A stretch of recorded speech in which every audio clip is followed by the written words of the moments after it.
Welcome back to The Explainer. So today we're tackling a topic that's honestly incredibly complex, but absolutely vital. We're looking at maritime labor standards in the global seafood industry. That whole journey from catch to shore, and how the world is actually trying to make sure the people pulling our seafood from the ocean are truly protected. Okay, let's dive into this. Have you ever actually stopped to think about the human cost of your seafood? I mean, when we're at the store grabbing a tin of tuna or a frozen filet, we rarely see that massive complex web of vessels, the processing plants, and, well, the people who make it all possible. Historically, right, the focus has mostly been on whether the fish itself was caught sustainably. But today, we're asking a much more profound question. We're looking right at the human cost. There's this fantastic quote from Melanie Siggs, she's a board director for the Global Seafood Alliance, that just hits the nail on the head.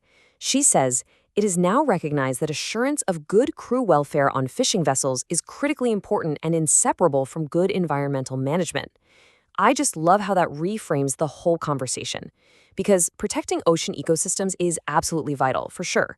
But protecting the human rights of the fishers working in those oceans, it's literally just as critical. You simply can't claim to have a sustainable product if the people harvesting it are being exploited. So here is our roadmap for today's explainer.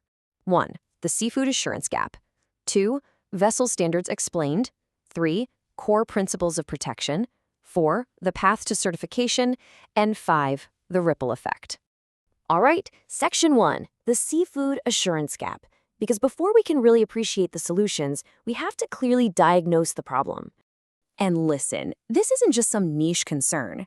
Back in 2018, the Aldi South Group actually did a massive human rights risk assessment across their international supply chains. And the result? Well, they specifically flagged fish and seafood as having a high risk of human rights violations. Think about that for a second. When a massive international retailer points to a specific sector like this, it's a huge red flag signaling a systemic issue that absolutely requires a systemic solution. So the crucial point here is understanding what we call the assurance gap. Basically, this is the lack of verified ethical labor and operational practices within the super complex layers of the global seafood supply chain. Catching fish often happens miles and miles out at sea, literally out of sight of normal regulators and traditional audits. And this glaring gap is exactly what motivated retailers, NGOs, and industry groups to say, okay, we can't just rely on blind trust anymore. They needed to create verifiable vessel-based standards. Moving right along to Section 2, Vessel Standards Explained. Let's look at the systemic frameworks that were actually designed to solve this gap. The good news is there's a whole ecosystem of organizations out there actively working to improve seafood ethics globally. You've got groups like Fishwise and their RISE project, which stands for the Roadmap for Improving Seafood Ethics. And they're doing the heavy lifting to map out social responsibility and bring some much-needed transparency to an industry that has, historically, been pretty opaque. Now, to really understand how this works out on the water, let's focus on two major frameworks.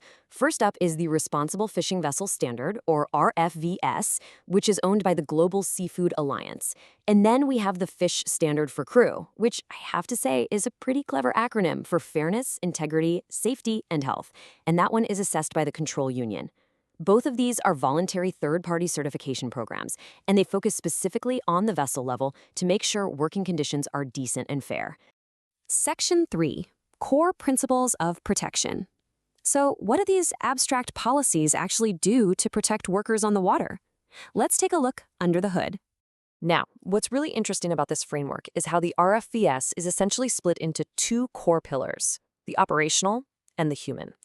Pillar 1 is all about vessel management and safety systems. So think maritime safety, routine maintenance, risk management, and getting all those policies documented. But then Pillar 2 shifts entirely to the humans on board. Crew rights, safety, and well-being. This is where things like employment contracts, fair wages, living conditions, and medical care all come into play. And the catch? You absolutely must have both to get certified.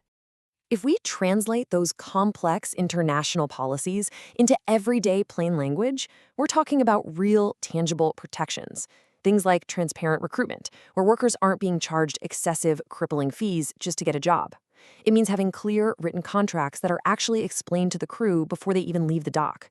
It ensures wages are paid exactly as agreed.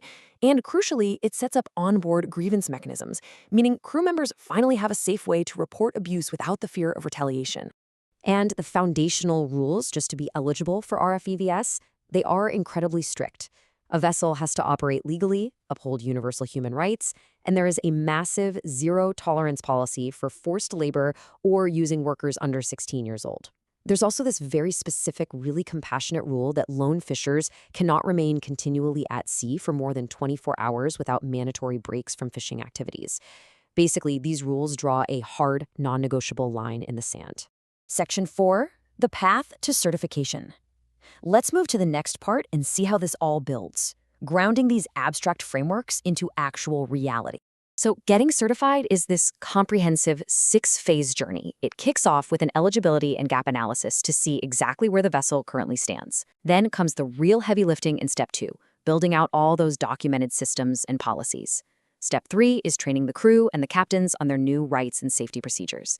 After that, step 4 is an internal audit to fix any glaring issues, which prepares them for the big one, step 5. That's a rigorous, independent, third-party audit based on strict ISO standards.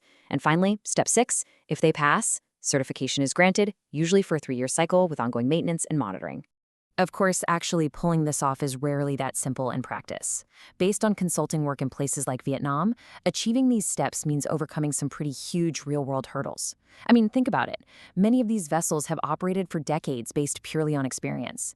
They don't have formalized written documentation or clear payroll records. Add in language barriers for the auditors, and trying to establish these novel worker voice mechanisms where a crew can safely complain, and you start to see the challenge. It takes serious, heavy-duty dedication to transform a totally informal, experience-based operation into a documented, transparent system. All right, bringing us to Section 5, the ripple effect. Let's zoom out a bit to discuss the broader impact this has on the industry, the workers, and ultimately you as the consumer. What we're seeing is that the market is genuinely shifting. Major corporate players are throwing their immense weight behind these voluntary standards to clean up their supply chains. And this brilliantly illustrates the point. Going back to Aldi, they didn't just point out the problem in 2018 and walk away.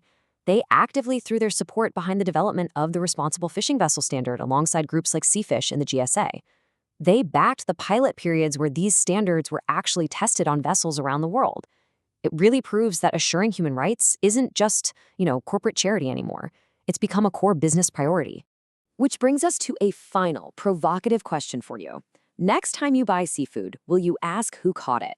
These certifications exist to give us, the consumers, real confidence. By understanding the rigorous standards, the heavy-duty audits, and the actual real-world protections put in place for crew members, you can make informed choices. The human cost of seafood absolutely doesn't have to be hidden anymore. And as these standards continue to grow, hopefully it'll become a thing of the past entirely. Thanks so much for joining me for this explainer, and keep asking those important questions.